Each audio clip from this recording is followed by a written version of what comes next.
ఇక రాష్ట్రపతిని కలుద్దాం, బీసీ రిజర్వేషన్ల కోసం కేంద్రం మీద ఒత్తిడి పెంచుదాం, 3 రోజుల్లో ఢిల్లీలోనే ఇక స్థానిక సంస్థల ఎన్నికలు నిర్వహించాలంటూ హైకోర్టు తేదీల్ని ప్రకటిస్తోంది.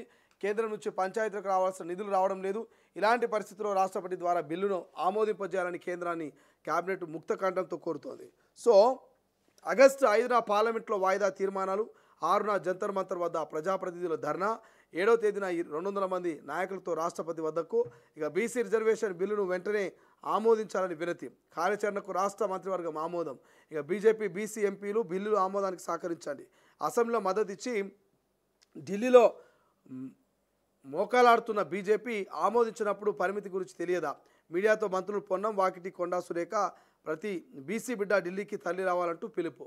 సో బీసీ రిజర్వేషన్ల సాధనకు ఢిల్లీ వెళ్ళి కేంద్ర ప్రభుత్వంపై ఒత్తిడి పెంచాలని రాష్ట్ర మంత్రివర్గ సమావేశం నిర్ణయించింది. ఈ మేరకు కార్యాచరణను ఖరారు చేసింది. ఆగస్టు 5, 6, 7 తేదీలో చేపట్టాల్సిన కార్యాచరణను ఆమోదం తెలిపింది.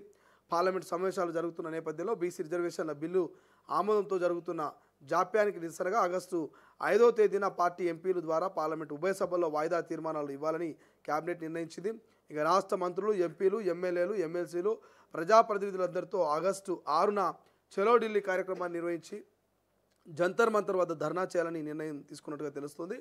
సో ఆగస్టు 7వ తేదీన ముఖ్యమంత్రితో పాటు మంత్రులు, ఇక పార్టీ ఎంపీలు, ఎమ్మెల్యేలు, ఎమ్మెల్సీలు సహా దాదాపు 200 మంది ప్రతినిధులతో రాష్ట్రపతిని కలిసి బిల్లు ఆమోదం కోరుతూ వినతి పత్రం అందించాలని నిర్ణయించింది. ఇక బీసీలకు 42% రిజర్వేషన్లు కల్పించే బిల్లును వెంటనే ఆమోదించాలని విజ్ఞప్తి చేయాలని నిర్ణయించింది. సో ఇందుకు ముఖ్యమంత్రి సహా లోక్సభలో కాంగ్రెస్ పక్షనేత, రాజ్యసభ పక్షనేత రాష్ట్రపతి అపాయింట్మెంట్ కోరారు. సో ముఖ్యమంత్రి రేవంత్ రెడ్డి అధ్యక్షతన సోమవారం సచివాలయంలో కేబినెట్ సమావేశం జరిగింది. ఇక 4.5 గంటల పాటు పైగా సాగిన ఈ సమావేశంలో ప్రధానంగా స్థానిక సంస్థల ఎన్నికలు, బీసీల 42% రిజర్వేషన్లపైన డిస్కషన్ అంట. ఇక ప్రత్యేక రైల్లో ఢిల్లీకి ఎమ్మెల్యేలు, బీసీ సంఘాలు నాయకులు అందులోనే ప్రయాణం. ఇక వీలైతే పలువురు మంత్రులు కూడా అదే రైల్లో రాష్ట్రపతితో భేటీ, తర్వాత పార్టీ అధిష్టానంతో చర్చించే అవకాశం అంటూ వార్త. సీతారామ సవరణ అంచనాలకు ఆమోదం, 13,058 కోట్ల నుంచి 19,325 కోట్లకు పెంపు. ఇక పంట కాలువల ఆధునీకరణతో పాటు మరమ్మతుల పనులు, ముఖ్యమంత్రి రేవంత్ కృతజ్ఞతలు తెలిపిన మంత్రి తుమ్మల అంటూ వార్త కనిపిస్తుంది. సో హలో బీసీ, మీకే చెప్తున్నా, హలో బీసీ చలో ఢిల్లీ అనేటువంటి ట్యాగ్ లైన్ తోటి రాష్ట్ర ప్రభుత్వం ఢిల్లీకి పోయేటువంటి ఆలోచన చేస్తున్నది. సో దేశవ్యాప్తంగా మరి 42% రిజర్వేషన్ బిల్లుకు ఆమోదం తెలిపేందుకు, మరి 42% రిజర్వేషన్ బిల్లుకు మద్దతు తెలిపే ప్రతి ఒక్క బీసీ నేత, బీసీ నాయకుడు, ప్రధానంగా కాంగ్రెస్ పార్టీకి సంబంధించిన దేశవ్యాప్తంగా ఉన్నటువంటి ఎంపీలు, ఎమ్మెల్యేలు, మంత్రులంతా కూడా పెద్ద ఎత్తున మరి లడాయి చేరికే సిద్ధమవుతున్నారు. 5, 6, 7 ఈ 3 రోజుల పాటు, ఆగస్టు 5, 6, 7 ఈ 3 రోజుల పాటు మరి జంతర్ మంతర్లో కాంగ్రెస్ పార్టీ ఎమ్మెల్యేలు, ముఖ్యమంత్రి, మంత్రులు వీళ్ళందరూ కూడా ఆందోళన చేస్తుంటే, మరి పార్లమెంట్లో ఉన్నటువంటి ఎవరైతే ఎంపీలు ఉన్నారో ఇటు రాజ్యసభ, అటు లోక్సభ మరి వాయిదా తీర్మానాన్ని పెట్టి ఖచ్చితంగా ఈ 42% రిజర్వేషన్ బిల్లు అమలు చేయాల్సిందైనటువంటి ఒక నేపథ్యంలో పెద్ద ఎత్తున మరి కేంద్ర ప్రభుత్వం మీద ఒత్తిడి తెచ్చేందుకు సిద్ధమవుతున్నట్టు తెలుస్తోంది. నిన్న పెట్టినటువంటి క్యాబినెట్ భేటీలో, క్యాబినెట్ మీటింగ్లో కూడా దాని మీదనే డిస్కషన్ చేసినట్టు తెలుస్తుంది. ఒకసారి బీసీ సంక్షేమ సంఘం జాతీయ అధ్యక్షులు జాజల శ్రీను కూడా ఫోన్ చేసేటువంటి ప్రయత్నం చేద్దాం. ఎందుకంటే బీసీ నాయకులందరినీ కదలి రావాలని చెప్తున్నారు. ఇక్కడ చూస్తున్నారు కదా, ఇక్కడ బీసీ సంఘాల నాయకులు అందులోనే ప్రయాణం అంటూ ప్రత్యేక రైల్లో ఢిల్లీకి వెళ్లేందుకు ఆలోచన చేస్తున్నారట. సో బీసీ సంక్షేమ సంఘం జాతీయ అధ్యక్షులు జాజల శ్రీనివాస్ గౌడ్ని ఒకసారి అడిగే ప్రయత్నం చేద్దాం, మాట్లాడే ప్రయత్నం చేద్దాం. అన్నా నమస్తే. సినన్న అన్న, మార్నింగ్ న్యూస్లో ఉన్నామన్నా, మీరు లైవ్లో ఉన్నారు. నిన్న మంత్రివర్గం భేటీలో మాట్లాడుతూ నిన్న ప్రెస్ మీట్ పెట్టి పొన్నం ప్రభాకర్ కావచ్చు, మంత్రులంతా కూడా సో చలో హలో బీసీ చలో ఢిల్లీ అనేటువంటి కాన్సెప్ట్లో బీసీ సంఘాలని కూడా ఢిల్లీకి రావాలి, పెద్ద ఎత్తున లడాయి చేయాలని వాళ్ళు పిలిపించినట్టు తెలుస్తున్నది.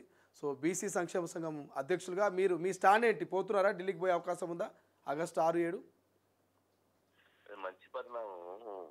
గతంలోనే మేము ఏప్రిల్ 2వ తేదీన ఢిల్లీ ప్రత్యేక రైలు ద్వారా పోయి పెద్ద ఎత్తున ధర్నా చేసినాం.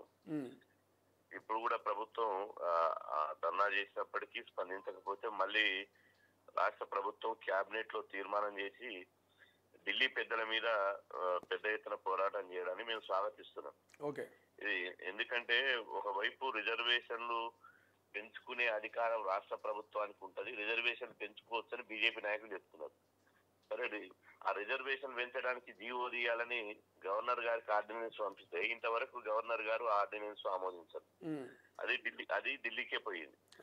ఆ తర్వాత అంతకుముందు చేసిన బీసీ రిజర్వేషన్ల మీద అంతకుముందు చేసినటువంటి బిల్లు కూడా 3 నెలల 10 రోజులు అయింది ఢిల్లీ పోయి, అది ఢిల్లీనే ఉన్నది. అంటే ఈ మొత్తం రిజర్వేషన్ల పెంపు ప్రక్రియ ఢిల్లీ పెద్దల చేతిలో ఉన్నది. ఢిల్లీ పెద్దల చేతిలో పెట్టుకుని వాళ్ళు ఆడించుకుంటా, పైగా వాళ్ళు ఏం మాట్లాడుతున్నారు, ఈ రోజు మేము బీసీలకు పెద్ద పీట కల్పిస్తాం, మేము మోదీ బీసీలకు కట్టుబడి ఉండు అని ఉల్టా కోర్ చొత్వాలు అన్నట్టు ఇవాళ వాళ్ళు అడ్డంగా దిడ్డంగా ఈ బీసీల మీద చిత్తశుద్ధి లేకుండా మాట్లాడుతున్నారు. కాబట్టి ఖచ్చితంగా బీసీల పక్షాన ప్రభుత్వం కేబినెట్ లో తీర్మానం చేసి ఢిల్లీకి పోయి ధర్నా చేస్తానడం ఇలా సమంజసం చేస్తే, రేపు ఢిల్లీ పోయి ధర్నా చేస్తే దేశం అంతా చూస్తారు కదా తెలంగాణ నుంచి ఎందుకు వచ్చి ధర్నా చేస్తున్నారు, ఎందుకు ఇంత ఢిల్లీలో ఆందోళన చేస్తున్నారని చెప్పి భారతదేశం అంతా చూస్తుంది. రైట్. ఎట్లా అనుకోవచ్చు, గతంలో రైతులు ఒక మూవ్మెంట్ తీసుకొచ్చారు, మనం చూస్తున్నాం. సో పంజాబ్ రైతులు కావచ్చు, వీళ్ళంతా కూడా ఆ టైప్ ఆఫ్ మూవ్మెంట్ ఉండబోతున్నదా ఇక్కడ నుంచి మనకు? ఖచ్చితంగా ఉంటది. ఎందుకంటే బీసీలకు ఇంత అన్యాయం చేస్తుంటే కళ్ళకి కనపడుతున్నది, ఇంత అన్యాయం చేస్తుంటే కూడా ఇలా కనీసం స్పందన లేదు. కాబట్టి ఇలా వాళ్ళు బీజేపీ ప్రభుత్వం పార్లమెంట్ లో చట్టాలు చేసింది రైతుల గురించి, వ్యతిరేకమైన చట్టాలు చేస్తే రైతులు ధర్నా చేస్తే దెబ్బకే దిగి వచ్చింది. ఇవాళ దెబ్బకే దిగి వచ్చి రైతుల చట్టాలను వెనుకకు రద్దు చేసుకుంది. బీసీ రిజర్వేషన్ల విషయంలో కూడా కేంద్ర ప్రభుత్వం చేతిలో ఉంది అని స్పష్టంగా బీజేపీ నాయకులు ఎంత బీసీ వ్యతిరేకులు అంటే, రామచంద్రరావు నిన్న మీడియాతో మాట్లాడతాడు, తెలంగాణలో చేసిన కులగణన రాజ్యాంగబద్ధంగా జరగలేదట. అంటే అర్థమైంది, తెలంగాణలో కులగణన ప్రైవేట్ వ్యక్తులు చేశారా, ప్రభుత్వ వ్యక్తులు చేశారా? ప్రభుత్వము కేబినెట్ లో తీర్మానం చేసి, అసెంబ్లీలో చట్టం చేసి, హైకోర్టు నుంచి పర్మిషన్ తీసుకొని ఇలా ప్లానింగ్ డిపార్ట్మెంట్ ద్వారా ప్రభుత్వ ఉద్యోగులు ఎన్యూమరేటర్లు ఇంటింటి తిరిగి కులగణన సేకరించారు. వాళ్ళు ఎంత బక్వాసుగా, ఎంత పచ్చి అబద్ధపు మాటలు మాట్లాడుతారంటే వాళ్ళని ఇలా కుక్కటేకు చెప్పు దెబ్బ అన్నట్టు ఖచ్చితంగా వాళ్ళని బీసీ సమాజం వాళ్ళని నిలదీయాలి, ఎక్కడెక్కడ అడ్డుకోవాలి. ఇంత దుర్మార్గమైనటువంటి బీజేపీ బీసీలకు అవసరమని నేను అడుగుతున్నా. రైట్. థ్యాంక్ యూ అన్న, థ్యాంక్ యూ సో మచ్. ఇది మొత్తం మీద బీసీ సంఘాల మద్దతు ఉంటుందని చెప్పేసి జాదవ శ్రీనివాస్ గౌడ్ చెప్తున్నారు. సో ఢిల్లీకి ఖచ్చితంగా పోతాము, దేశవ్యాప్తంగా పెద్ద ఎత్తున దీని ఒక ఉద్యమంగా మార్చే ప్రయత్నం చేస్తాము. కాంగ్రెస్ పార్టీ తీసుకున్నటువంటి ఈ నిర్ణయం ఏదైతున్నదో ఈ నిర్ణయానికి మేము ఖచ్చితంగా స్వాగతిస్తున్నాం, ఖచ్చితంగా మద్దతు తెలుపుతాం. ఖచ్చితంగా కేంద్రం మెడలు వంచి 42% రిజర్వేషన్ అమలు చేయాల్సిందే. గతంలో మరి రైతులందరూ కలిసి ఏదైతే రైతులకు సంబంధించిన చట్టాలను వ్యతిరేకిస్తూ గతంలో కేంద్ర ప్రభుత్వం మీద ఒత్తిడి చేసి కొట్లాడి ఆ చట్టాలని వెనక్కి తీసుకునేలా చేసిరో, ఖచ్చితంగా బీసీలందరం కూడా మరి ఐక్యబద్ధంగా 42% రిజర్వేషన్ బిల్లు కోసం ఢిల్లీకి పోతాం, కొట్లాడతాం. కాంగ్రెస్ ప్రభుత్వం తీసుకున్న నిర్ణయానికి మేము ఖచ్చితంగా మద్దతు ఇస్తామంటూ జాజుల శ్రీనివాస్ గౌడ్ చెప్తా ఉన్నటువంటి పరిస్థితి. సో చూడాలి ఏం జరుగుతుందో తెలియదు, కానీ ఒక పెద్ద యుద్ధాన్నే మరి కాంగ్రెస్ ప్రభుత్వం చేస్తున్నది. కేంద్ర ప్రభుత్వాన్ని ఎదుర్కొనేందుకు, కేంద్ర ప్రభుత్వం మెడలు వంచేందుకు మేము సిద్ధమవుతున్నామని చెప్తున్నది. మరి ఎంతవరకు సక్సెస్ అవుతుంది, ఎంతవరకు మరి కేంద్రంలో జంతర్ మంతర్లో అటు పార్లమెంట్లో కొట్లాడి 42% రిజర్వేషన్ని మరి బీసీలకు అమలు చేస్తుంది అనేది భవిష్యత్తులో చూడాల్సిన అవసరం ఉంది. బట్ ఒక కత్తి మీద సాము, నేను గతంలో కూడా చెప్పిన కత్తి మీద సాము లెక్క మరి యుద్ధం చేస్తున్నది కాంగ్రెస్ పార్టీ. మరి కొంచెం అటు ఇటు అయినా కూడా మీకు తెలుసు, కత్తి మీద సాము చేస్తే కొంచెం అటు ఇటు అయినా ప్రాణాలు పోతాయి. కొంచెం తెలివిగా కనుక సాము చేస్తే అద్భుతమైనటువంటి విజయాలు సాధించవచ్చు. సో కాంగ్రెస్ పరిస్థితి కూడా అంతే, కత్తి మీద సాము లెక్క కొంత అటు ఇటు అయితే ఆగమవుతారు.